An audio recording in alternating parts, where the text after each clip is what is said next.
Good morning, good afternoon, and good day wherever you may be joining us from. Welcome to another edition of The Digital Download, the longest running weekly business talk show on LinkedIn Live, now globally syndicated on the TuneIn Radio Network through IBGR, the world's #1 business, talk, news, and strategy radio network. Today, we're bringing Agile out of IT and into everyday improvement. We have a special guest, Mark Entrekin, to help us with the discussion. With over 40 years experience leading teams and organizations through transformation and continuous improvement, Mark has successfully guided numerous teams in adopting Agile frameworks, not just for software, but for creating impactful solutions in all aspects of business and life. But before we bring Mark on to the show, let's go around and introduce everyone. And while we're doing that, why don't you in the audience reach out to a friend? Ping them, have them join us. We strive to make the digital download an interactive experience, and audience participation is highly encouraged. All right, with that, Adam, would you kick us off, please? Hi, everybody. I'm Adam Gray. I'm co-founder of DLA Ignite and his business partner. Tim always says famous for writing the book. So I think my claim to fame is that I've written like a testimonial paragraph and comment in Tim's book and in Rob's book. Adam is the most famous testimonial writer ever. Yeah. There we go. Yes, awesome. We've all got to have something, haven't we? Let's be honest. Well, thank you, Adam, and welcome. Tim, thanks for joining us. Welcome. Thank you. Welcome. Welcome, everybody, and thank you. My name is Tim Hughes, and I'm the CEO and co-founder of DLA Ignite, and Adam's business partner. And I always say this, which is why it's part of the joke, that I'm famous for writing the book Social Selling Techniques to Influence Buyers and Changemakers. Excellent. Thank you. Tracy, good morning. Good morning, everybody. Calling in from Calgary, Alberta, Canada, where it was 7 o'clock in the morning. Who am I? I'm Tracy Boris, founder of TLB Coaching and events where we're all about people not doing crazy, stupid marketing, but doing really smart, strategic marketing instead. And I am a proud partner of DLA Ignite, and I have worked in software for quite some time, so I've experienced the Agile methodology in person, and I'm super excited today to see how we can bring that into our everyday business. Excellent. Thank you very much. We see Bertrand and then we don't, so when he comes on, we'll be sure to introduce him. Bertrand, you are still welcome to join us. Myself, I'm Rob Durant, founder of Flywheel Results, a proud DLA Ignite partner, and I am famous, well, not quite famous, for writing the book, The Social Enablement Blueprint, Stop Pitching and Start Selling. All right. With that,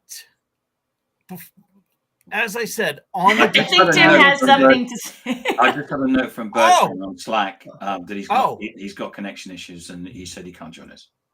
Oh, I'm sorry to hear that. Okay, thank you. This week on the Digital Download, we're speaking with Mark Entrekin. Mark will share how Agile can lead to more collaboration and better results, whether you're in the boardroom or at home. So let's bring him on. Mark, good morning and welcome. Good morning, everyone. How are you this morning? It's great to be here. All these happy faces. You guys are awesome. Thank you.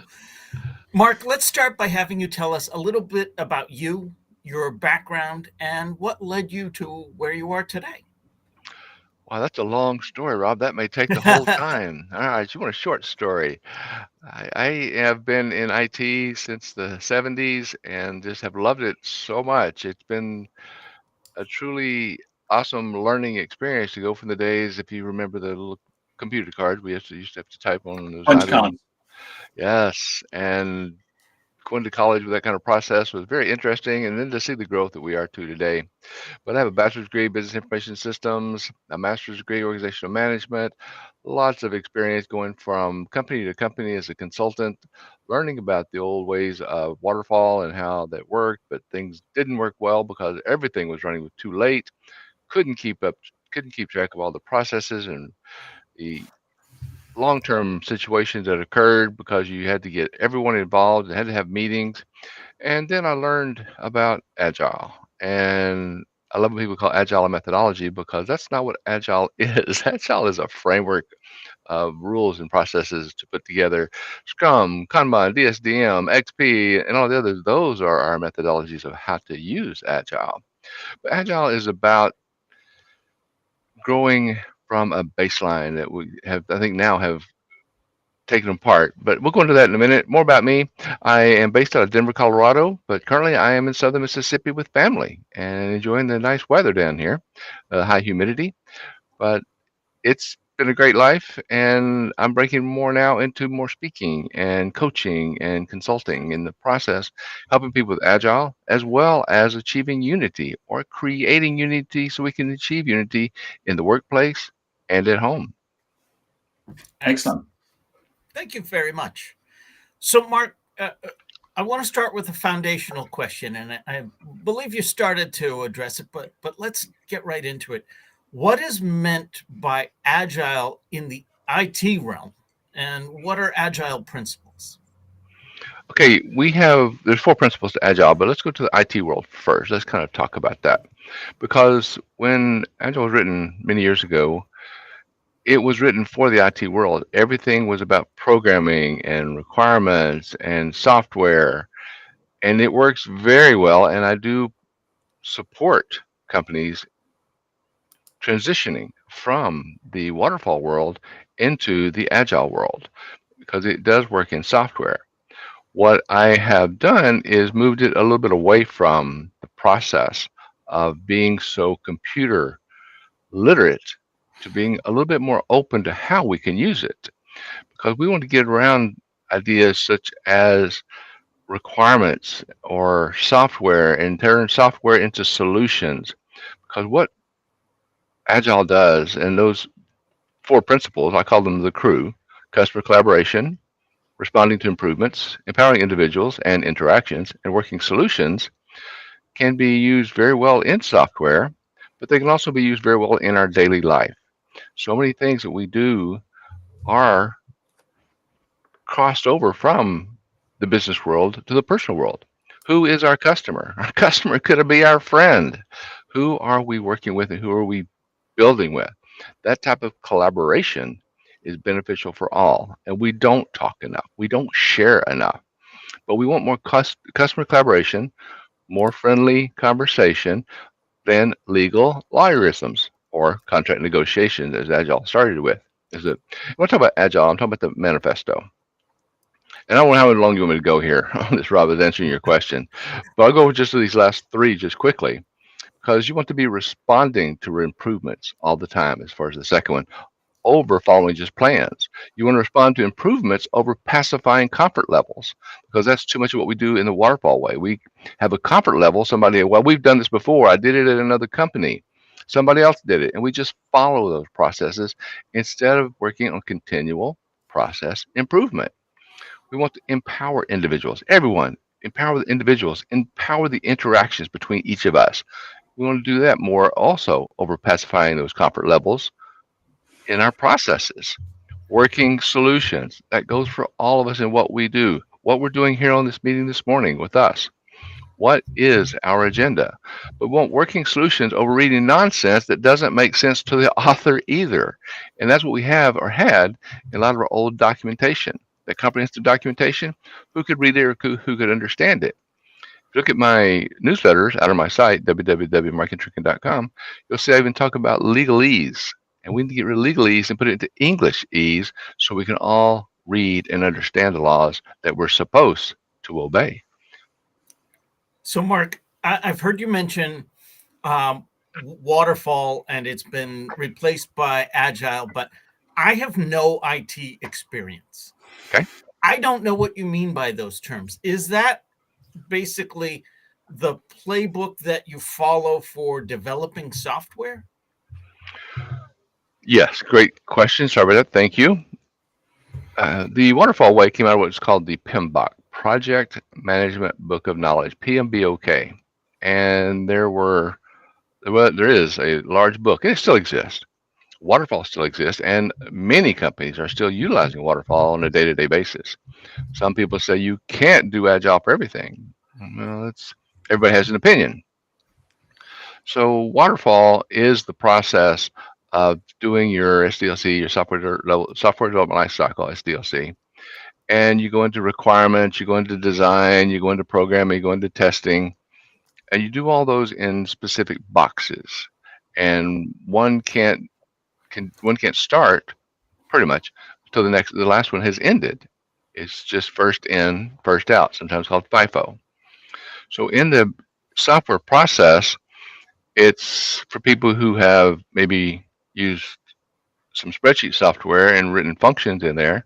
You have a field, a column here, and you want something here. You write in there, take A1, multiply it times 4, and that's where it is in column B.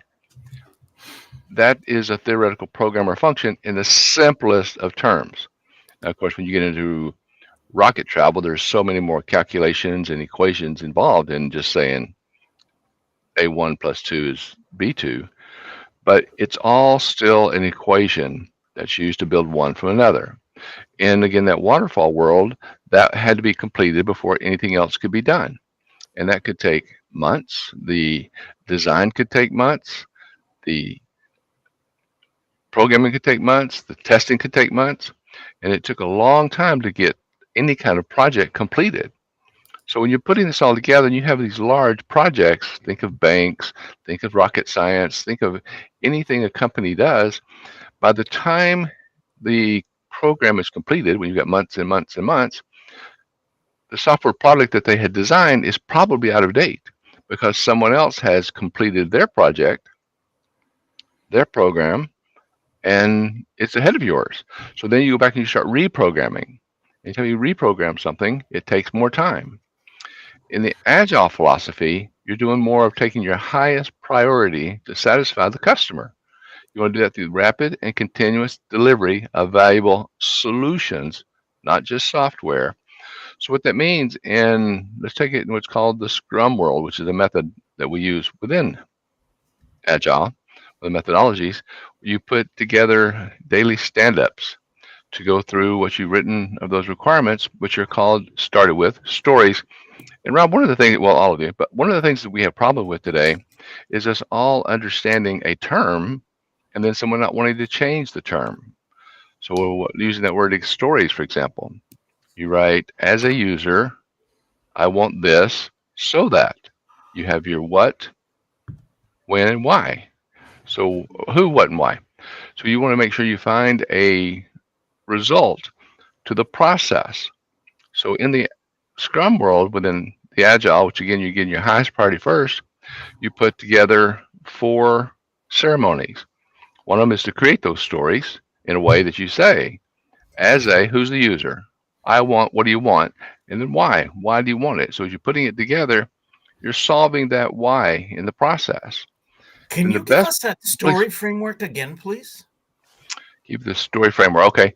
The story is as a whoever you are. Who's the person that wants this? Are you an engineer? Are you a customer coming into a retail store? Are you a parent wanting your child to do something? Who is the person that's making this request? And sometimes it can be called a requirement, but we take it as a story to ease it up a little bit. But as a end user, ideal target audience, end user, sure. I want, what do you want? I want your room clean. I want a new field on my screen and I want it red. I want it to take numbers. There's all kinds of things you can put with it. So I want to pause there. Please. I like that because in sales, so often we talk about people's pain point. What's the problem? That doesn't talk to me about the problem. That talks about my ideal desired end state. What do I want? Well, of course I want the problem solved, but what do I want out of that? So I like that. I want, and then what was that third element of the story? So that, what's your why? What you're putting it together for. I want so that I can enter account numbers. I can get the toys off my floor. I can do whatever I need to do to complete the what for that entity, that person. I want to keep some of the larger words out, but the as a that user, that Please keep the customer. larger words out. I'm simple. So as that end user, I want, where is I want? What's the value? What's the solution? Where is the value? Where's the value? And then so that here's what I want the end result to be. And well, it doesn't matter why, but yes, it does matter why, because as we get into the why of what we're doing something, we can all pitch in and continue to pitch in about what we're accomplishing and the why we're accomplishing it so we can improve it. So again, we have those stories to start with, and then we have what's called story review. And we Well, go through before those. you go into the story review, let's stick with story for a minute. Tracy, Okay. I want to bring you in here. Yeah. You said you have background working with IT organizations, and I know you like a good story. I do love a good story. Tell me This a is- little bit about what you heard. Were you ever exposed to this plan of action?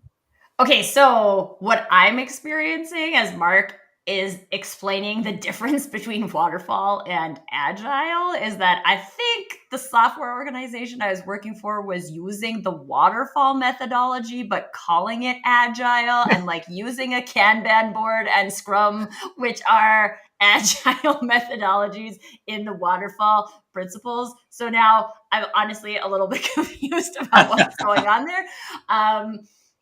Because this is actually like for quite some time, I became like a default product manager for the product because I was responsible for the marketing of it and telling the story. I did all of the customer interviews and onboarding and all of those types of things. And story has always been important to me. So I was like constantly trying to pull the story out of this. But like we did not have this story formula that we used for any of the development that we did. And I'm thinking right now, like, how does stuff even get done the way if you don't know the story? Because you get caught up. I remember having this conversation, like it took days going back and forth as to like what color this button should be on the site, right? And me, I'm like, I mean, we need a button to do the thing, but like, who cares what color the button is? Or we could test the color of the button to see if it makes it easy. Like, why are we spending so much time? And like, if we had tried to put a story together for the color of this button, I'm pretty sure we couldn't have come up with any kind of reasonable story for who it's creating value for and what end result they're going to get. So I'm just very excited about this. And even from a like business perspective, like most of the work I do now is trying to help marketing teams convert from a cost center into a performance, like a revenue engine. And like this story, folks, this is the why. Why do you do that? Why do you want a revenue generating engine out of your marketing? Do you care? Or is it just because someone told you at some point that you should do it? I think there's like figuring out your real why, connecting it to a customer need, right? Like it's clearly the beginning part of the process, but I feel like it's being missed a lot of the time. Well, and I think that hints to the topic for today. We're bringing those agile elements out of the IT department and pointing out where everyone can actually apply that. And Rob, can I touch on something that? Absolutely. Go for it. Good. Touch on something. Tracy makes a lot of great points in what she was talking about, because so many people, and of course there are 99 companies probably that has a Scrum certification or Agile certification or Kanban certification or XP certification, and everyone does it differently. And she made a lot of good points of how each company, and sometimes departments within companies want to do it differently. They don't think things all the way through the process to where they're using the stories themselves to solve their own story problem. I think she made a lot of good points there, but I hadn't heard of that before. And that's so loud in what she's saying, and she's right, because that story has got to be the start of what you're doing. And it doesn't matter what you call it, some people want to call it different things, but that story of as a first, who needs this? What do they need and why do they need it? She mentioned that color. That goes right back into the process of someone has to be the one that decides that color, and they need to get together in those and then vote. And that's what we do in the story planning is you get into the process of saying, what do we want? And then when it comes down to the color, who decides the color? We get together and we say, that's in the story requirement, story process, and you say, who is the person here and why do they want this? That's the so that, and that's where that color comes about. Am I making sense? Sure. Yes. Adam, I think I interrupted you earlier. I apologize. Yeah, I was just going to say, in the run up to this, I did a little bit of googling. Now, obviously, anyone that gets to my age has heard terms like Agile and Scrum and Waterfall and yada yada, all of these different terms. So I thought, I thought the premise of the conversation today was a really interesting one. You know, using these techniques outside of their normal usage. So I thought I need to kind of educate myself a little bit. So I did a bit of research into what Agile is, and there's a load of terms there that are kind of very software focused. But it said Agile is a good choice for projects where managers can't know all the details at the beginning, projects span large timeframes, there's a high risk of unexpected concerns. And I thought about my experience in the workplace, and I thought, well, that's kind of like everything that happens in the workplace, because you start being largely ignorant of what it is that you're buying or doing, and then as you go through the process of starting to implement that change project, whatever function of the business it's in, you learn stuff and you realize, oh, that preconception I had at the beginning actually doesn't fit as well as this idea that I now have, and that further develops as you go through it. And I thought, actually, this is a really interesting metaphor for how life works.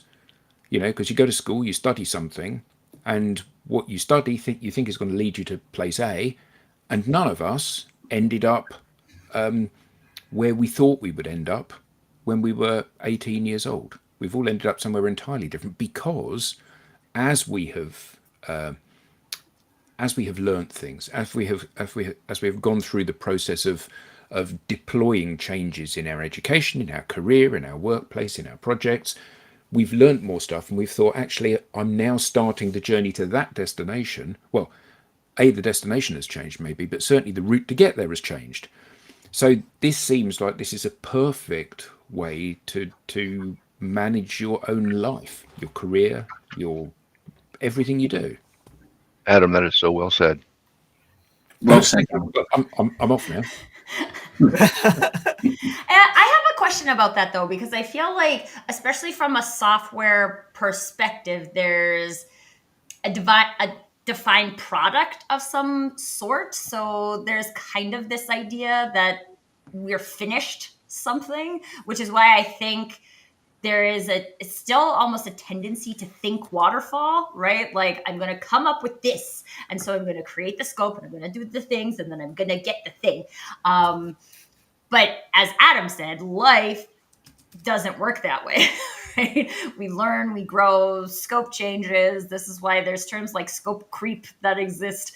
And so what would you say, Mark, is there like a mindset shift or something that we need to make in this concept of like a product or a solution being finalized versus like we're opening the door to something that has every intention of being continuous improvement?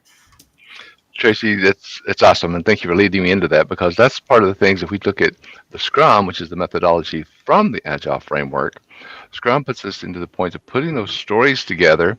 And the word I was losing a few minutes ago is story refinement. You're always refining your stories, but then you have those stories, and then you pick a period, or it's called a sprint or an iteration, to complete a specific selected amount of stories. This is what you do on a period by period, sprint by sprint basis.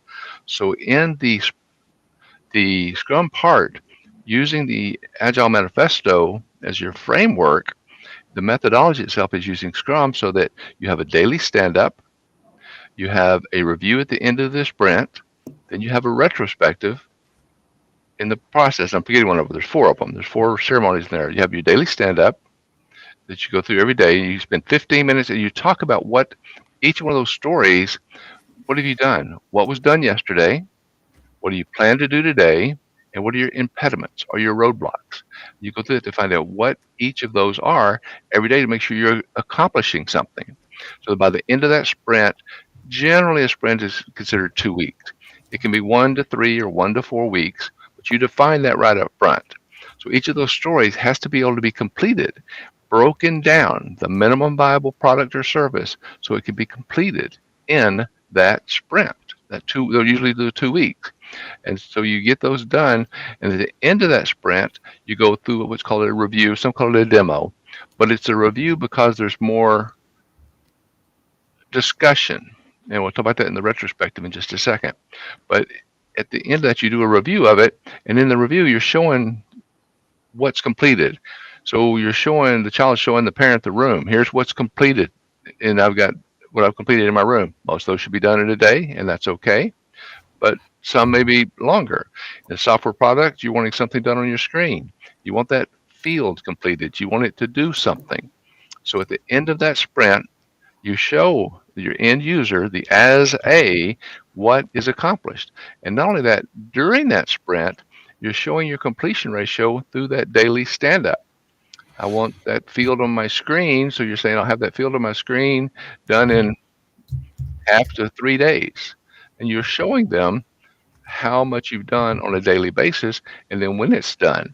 Then of course you have situations where there's dependencies from sprint to sprint, but that goes into the process. But that's what you're doing in there on all of those stories, getting them done in that sprint, 1, 2, 3, 4 week period, no longer than, usually 2 weeks. But at the end of that sprint, what you have also after your review is called a retrospective. And in that retrospective, you looked at what worked of all those stories that you put together, how many of them did you complete, what didn't work, how many didn't complete, and then why. And you may even create stories at the end of that retrospective to fix the problems that didn't work during that last sprint. So that retrospective is very important. So you're putting these together, you're doing all of your work during that sprint, that iteration, and that's usually that 2 week period, and you have those identified stories where the as a, the end user, whoever that might be, can say, yes, that's not done, yes, it is done, or wait a minute, I thought I said the color was blue, you gave me a light blue. It's still blue, but that just shows that the refinement of that story was not done well enough to clarify what color blue that you may have wanted. That's why you also have that retrospective at the end of your sprint. So, Mark, I want to bring this out of an IT-centric realm. But let me make sure I understand. If I heard you correctly, waterfall was the method of developing software that was very linear. We do A until A is complete. We don't look at B. Agile, which what I used to think was just willy-nilly. We take care of the loudest problem first, actually has some intent behind it. So Yes, now I'm very thinking much. in the world of business change in general. Why do traditional change management methods often fail? That's the basis of what Agile and Scrum and Kanban and XP and DSDM, all of them come from. because you may have a requirement, but you've got all this design and the requirement, and I think it was Adam was saying earlier, something changes along the way. Well, when you've got something that large and something changes, the impact to the rest of the process is many times overlooked. Too many times, waterfall is a seed to procrastination because you can always put it off. You've got 3 months to do this. So for the first 2 months, 2.5 months, you're kind of throwing things together, but it's those last 2 weeks, and that's where the big overtime came in of getting them done. So in the Agile Scrum, and then the only difference between the Scrum and the Kanban is Kanban, it doesn't have the full cycle of all the ceremonies of the story creation, the story refinement, the daily stand-up, things like that. Kanban just looks at what are we doing today, what's done, what's in test, or what's being worked on, what's in test, and what's done. But that's the process of you're completing these stories, these requirements on a day-to-day, sprint-to-sprint basis. Where more in the waterfall, you could have things stretch out for, again, months before you see any value. And then you have to look at, well, what's the value now that the months have passed, or when you're using the more the Agile philosophy of the highest priority to satisfy the customer through rapid and continuous delivery of valuable solutions. That rapid and continuous delivery is what makes the difference between using Agile and using waterfall. Help me map that over to other business operations. I'm a sales leader, and we're going to change our go-to-market practices, and nobody wants to change the way we're doing things. Or I am an HR leader, and we are going to change our business practices regarding remote work. Change management is typically difficult and often fails. What can I learn from the Agile process and put it into 12-year-old speak for the rest of the organization? Well for said. Tim. Okay, first on that process, you said let's just take one of them, HR, whatever. You're going to make some, and one of the things we look at or that I preach on is a change is short term and improvement is long term. We have to make changes in the process, but we'll make sure that change is part of the improvement. But let's say you're taking an HR and you have a program that's going to happen in 3 months, 12 months. You don't use that waterfall process of saying, well, here's some things that we're going to do, and we'll get them done in 3, 6, 12 months. And then 2, 5, or 11 months later, you're not done. You're not where you want to be. If you use the Agile manifesto for the framework, you're going to take that HR project and say, what are we going to do? Then we take all things we want to do, and then we break them down into the smallest viable product or service. So you want to HR, and you say, well, we want to talk to our employees more. Okay, well, boom, there's a story. As a manager, I want to talk to my employees more so that, why do you want to talk to them more? You break it down. They say, well, there's several reasons. Boom, there's multiple stories. And then you complete those again in that 1, 2, 3, no more than 4-week period. You put that process of what you're going to do in that new HR program, and you break it down so that it's achievable. Each one of those stories, each one of those requirements, each one of those needs, each one of those wants, that it's completed in that period. And then you have all those things that build up. Measurement come in? Where does measurement come in the process, especially outside of the IT world? How do you know if you're on the right track, and how do you know when you need to maybe modify the track? Beautiful, beautiful story. It's a situation of what we call story points. And didn't go into this earlier. But when you create a story as I want, so that you look at the difficulty or the complexity of that story, of that requirement. And in the Agile philosophy, the Agile manifesto, it doesn't get into time. And a lot of people, when they go into Scrum, they say it doesn't get into time. But the only problem with that is time is our only definite. So you do have to do time. And you want to, but when you do the story and you do story pointing, there was an approximate point. So one point would be a very minor change. It would mean it would take me half a day to do a one pointer. It would be, and some people are going to fight this because no, you don't want to put time in there because they didn't put time in Agile, and that's true. But everything comes down to the time. So you might say about a half a day.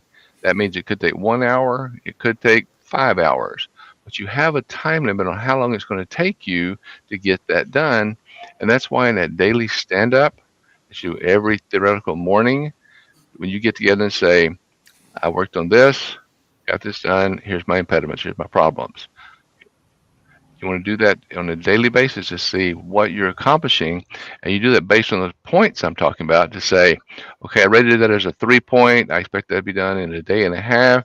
It actually took me 2.5 days, so my pointing was wrong, my measurement was wrong. Or it could be that, hey, I got it done in a day, so I'm working on something else.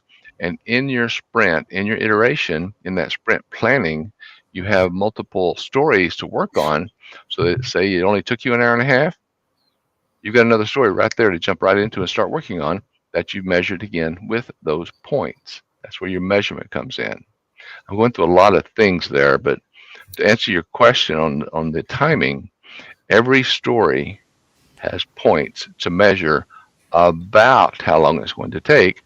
But the benefit to it is you're going to have 1, 2, 3 stories, maybe up to 4 or 5 maximum in a sprint, because you get too many stories, you get back into the waterfall way of just too much going on. It's hard to keep up with everything. But you know that during that sprint, you're going to have a couple, 3 stories to work on. You complete early, you go ahead and start the next one. If it takes a bit longer, then you make sure you will log that, talk about that in the retrospective at the end, but you do what you can to get those stories accomplished and complete what you can. And if you don't get something done, then you make another story to complete it in the next sprint. So, Tracy, you said you've done some product management, and no doubt you've been part of just change management within organizations. How does your experience with those align to what Mark was saying regarding the agile methods that he was discussing? I'm okay. So the example that I'm thinking of is CRM implementation, which I think, like, from a That's marketing relationship management. perspective, yeah, and it's like these things are always. I've never actually seen one that's been run as agile. Like, every single one has been structured as waterfall. Like, we have this CRM, we're moving it to this CRM, we have to take the data out of this one, we have to build the data structure in this one, we have to input the data into that one, and that's very, like, linear process. And then what happens almost every single time is that the new CRM looks exactly like the old CRM, and people don't use it any differently, except we spent $50,000 in doing this switchover. But when I think about that, I'm like, as you're talking, Mark, I'm just thinking of, like, all of the things, all of the projects, all of the changes, all of the product design that I've been through that do not have stories. And I feel like this is the big missing piece. And I don't know if it's just like I'm taking all of the notes, and maybe it's just because I, like, identify as a storyteller, but, like, even this concept of story pointing, right? Like, I'm imagining the story being the 3 little pigs. Right? The 3 little pigs. There's the beginning of the story. There's the end of the story. There's stuff that happens in the middle. But there's a straw house, and there's a log house, and there's a brick house, and there's a big bad wolf, and there's, like, points of the story. Right? And when we are telling the story, we know if we've missed a point. Right? Like, we can tell that we've missed the point because we know what the story is supposed to be. And when we're talking about nursery rhymes and fairy tales, then maybe that seems easy to understand. But when we look at our business process and improvements and changes, like, do we actually know the story? Like, who is this for? And, like, and to address your question too, Rob, like, how do we track that we're going there? Because I can also track in software that we've delivered a lot of features. I can deliver a lot of features and not go anywhere on a story front. And so, like, how do we make sure that it's actually coming back to something that is going to add value and have that rapid and continuous improvement? Because, sorry, I'm just, like, thinking all the things. This is just so genius. It's so genius because, like, one, what other department? I would love if someone is watching this show and they actually have a department that's not IT, who runs on 2-week sprints, who can actually show the business that you are getting something done in 2 weeks. Right. Because I would say I have not seen a marketing department that does that. We would be lucky in general to show someone in a year what we have done. Exactly. Like, that's nuts. And if you're HR, which was the example you guys were giving, and like you actually wanted to, you were the management team and you knew why you wanted to hear more from your employees, wouldn't you want to be able to prove to the organization that you did something about it in the last 2 weeks? Like, I mean, I know that doesn't necessarily mean we complete like the whole novel, right? But we complete the stories as we go. And how then my brain says, like, oh, when people are like have software companies that are startups and they are like making all of these milestones for the business and they're saying we're going to develop this feature. Who cares? And, shouldn't we know what the story is that the people are getting out of that? If I could add to that, because I left out one part of it, every story has what's called acceptance criteria. So that when that story is being worked on, there's certain acceptance criteria they're measured by.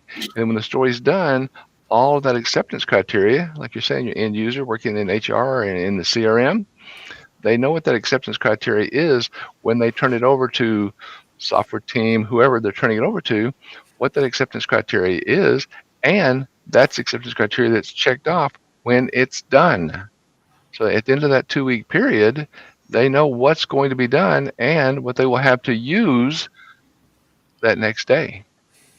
Well, and I think Tim, too, Adam, sorry, I just want to share a quick thing about like how I see that in marketing, because like it still sounds like kind of a software type of example, but like if we are trying to create digital ads, right? Like, one, let's set up the story of why we're trying to create digital ads. But then if we have these like really clear acceptance criteria that allow us to all understand when this story is making progress, right? Then we're actually tracking against the story. Now we have data points. Again, like Rob, you were talking about, we have data points and they're unique for each story, but we have data points, acceptance criteria to track that. And that is relevant for any kind of business work product. Okay, let me add. I wanted to ask. Go ahead. Yeah, thanks. Tracy talked about implementing a new CRM, and at the end of the day, the new CRM looked just like the old CRM. I know in your past experience, you both worked for an organization where you sold large software products. What did it look like on the other side of that relationship where they were implementing something and they had to deal with change management? And were they looking to you for support on the steps throughout the process, or was it sold and done? What did you observe, and maybe where could these agile methodologies have helped support the sale? I think that yes, and I think from what Adam read out earlier on, most definitely Agile can help within non-IT environments. And from what Mark has explained, most definitely, you know, there's a very clear structure here to support change, because change is, you know, if moving one CRM to another CRM is relatively simple. Okay, you're going to spend $50,000 and you've got to move these bits, the IT and the data across, but actually it can be done. The big difference is actually getting people to use the CRM in the first place, which is a change, has change consequences. You know, moving people from I'm not filling in the CRM because it means nothing to me to I can't wait to wake up in the morning and fill the CRM in is okay, you might not quite get them to people like that. But, no one ever. Yeah, but I've never heard anybody say that. that change is fundamental to getting people to use the system, and so what Mark's saying is spot on. Yeah. But also, I think it speaks to the difference between the change and the improvement that Mark outlined, right? Like, we can change a lot of things, and just by changing something doesn't necessarily mean that it's an improvement. So how are we making sure that if we're going to go through the effort of the change, even if it's a seemingly small change, but I mean, for some companies I've worked with, a $50,000 CRM shift is a big change. And so if we're going to do that, we do want to make sure it's an improvement.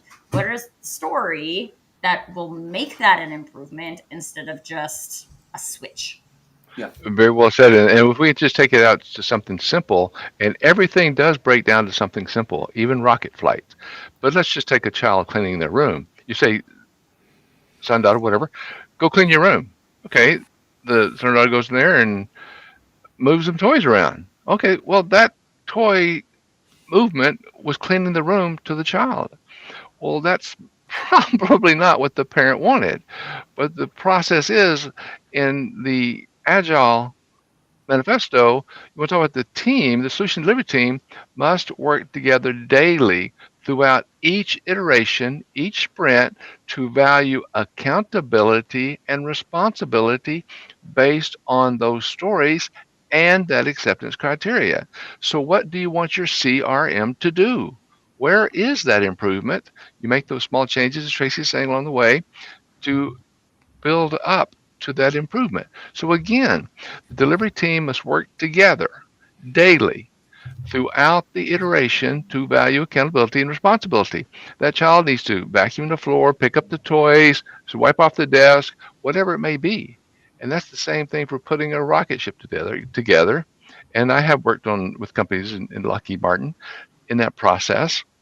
It's all breaking everything down into a minimum viable product or service. What does that CRM need? What does that HR team need? Break it down and make those stories completable based on that acceptance criteria. I want to come back to the sales perspective. That's my bias. That's my bent. Adam, as one who sold large software deals, did you already have in place some form of helping your customers with the change versus improvement? And if so, what was it? And if not, do you see value there for a salesperson? There's a lot of ways with the sale because what part of the sales process are you? Because if you're selling software, are you selling a full package or are you selling an improvement to a package? So yes, that part of this is something that is changed, which is a short term, and it's something you're going to end up.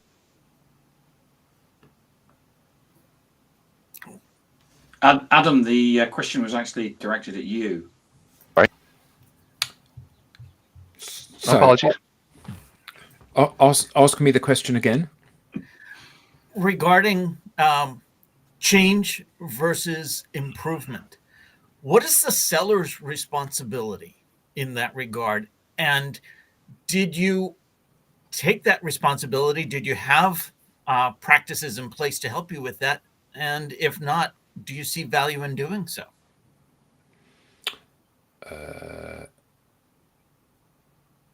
I think that the challenge that you have is that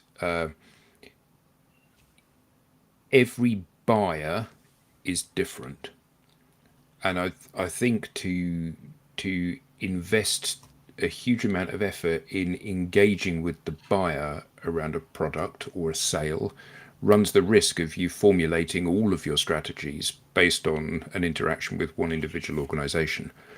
So I see this methodology as being a fantastic way of streamlining internal practices, either within your own organization or within your own life, as a way to go from where you are to where you think you may want to go. And I think Right. that's the key part, isn't it? It's like when you set out on the journey, you know you're heading east. You don't actually know where you're heading, but you know you're heading east.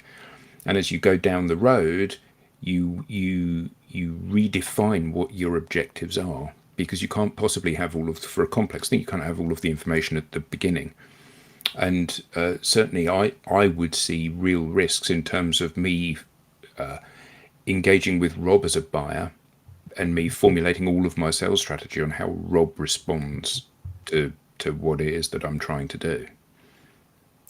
Now, clearly, you may completely disagree with that, and you might go, "Well, the customer's always right," and yet, but I think that so often what we see is we see organisations and individuals looking for a one size fits all. I had the following conversation with Rob, and therefore that's how the conversation will play out with everybody. And I think that that's probably an unreasonable expectation. Mark, we have time for one more question. So I want to bring this from IT, from business, down to the very personal individual level. How can Agile help with things like personal productivity and time management? One of the biggest, I love that question too, because we all encounter this wonderful term called procrastination. We put things off. And one of the biggest foundations of Agile is simplicity, maximizing the amount of work not required is essential. Maximizing the amount of work that's not required is essential to how you accomplish whatever project, task, program that you have in front of you. What are you doing that is essential? And what are you doing that's more of the old waterfall? Well, we need meetings. Well, there are meetings in Agile, whether you Scrum, Kanban, any of them, but they're effective first, efficient second. So the art of maximizing the amount of work not required is so essential in what we do to achieve the goal that we have in front of us. I think Tracy might disagree. Tracy. I wish that Restream had like a confetti thing that you could throw when people say stuff, because this is like, I say this all the time. It's like I was having a conversation with my husband yesterday because he was on the phone at like 5:30 with his leader who is in Eastern time. So it's like 7:30 p.m. And then he was like, "Oh yeah, my VP was saying she was doing work at like 12 o'clock at night." And I was like, "Why are people doing these things?" It's like we have no desire for personal productivity anymore. And we just like do stuff to make it look like we're so important and we're so busy. And like most of it doesn't do anything. It doesn't contribute to a story. I can tell you that, unless your story is that I'm only important if I'm busy working all the time. But like, what story, where's the value? Who receives value from that story? Well, that's what, and my better half works in the propane industry, and they're taking the tanks to fill the tanks. How much of that process are they actually accomplishing something, breaking everything down to that minimum viable product or service so they can then maximize the effectiveness of what they're doing? And a lot of people don't want that accountability, and that's what I mentioned earlier, value, accountability, and responsibility, which challenges a lot of people beyond their comfort level, right? There we go. Man, I just feel like Mark and I are going to be best friends after today. There you go. Awesome. Yet another Love that. relationship built on the download. We could do this. Mark, this has been great. Where I can have people loved it. learn more? How can they get in touch with you? The best way, and again, that's what my background had. I couldn't get my background up today, but the best way is to get me at mark@markentrekin.com as the email, or go to www.markentrekin.com, or call me at 303-FOCUSED, 303-362-8733, because we all have to be reality focused to reach the goals that we have set in front of us. Awesome. Excellent. We now have a newsletter. Don't miss an episode. Get episode show highlights, get beyond the show insights, and reminders of upcoming episodes. You can scan the QR code on screen or visit us at digitaldownload.live/newsletter. On behalf of the panelists, to our guest Mark, and to our audience,